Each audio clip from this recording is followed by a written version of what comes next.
ഏഴോലപ്പറമെന്ന ഗ്രാമമുണ്ട്. വൈക്കമെന്നുള്ളൊരു ദേശമുണ്ട്.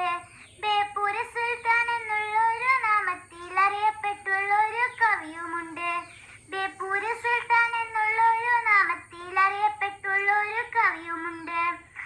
സാഹിത്യ ലോകത്തിൻ പൊൻതൂവലായി മലയാളക്കരയുടെ സുൽത്താനതായി അച്ചടി ഭാഷയെ മൊത്തമൊഴിവാക്കി പച്ചയായി തൂളികൾ എന്നുന്നയാൾ. അച്ചടി ഭാഷയെ മൊത്തമൊഴിവാക്കി പച്ചയായി തൂളികൾ എന്നുന്നയാൾ. പൂക്കളാണുണ്ടാർന്ന് മതിലുകൾ ശബ്ദങ്ങൾ ജന്മദിനം പാത്തുമ്മാന്റെ ആട് ബാല്യകാല സഖി നീളുന്നു നിരോടെ കൃതികളതു. പാത്തുമ്മാന്റെ ആട് ബാല്യകാല സഖി നീളുന്നു നിരോടെ കൃതികളതു.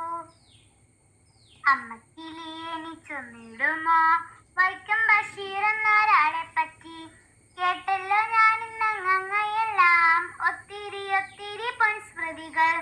കേട്ടല്ലോ ഞാനിന്നങ്ങയെല്ലാം ഒത്തിരി ഒത്തിരി പൊൻസ്മൃതികൾ. ഏഴോലപ്പറമെന്ന ഗ്രാമമുണ്ട്. വൈക്കം എന്നുള്ളൊരു ദേശമുണ്ട്.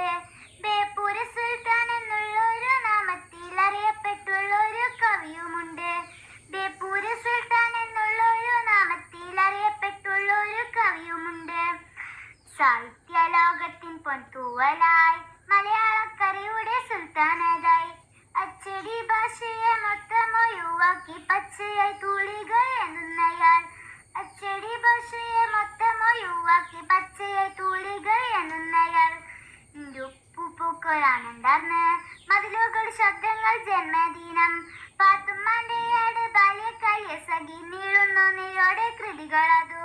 പാത്തുമ്മാന്റെ ആട് ബാല്യകാല സഖി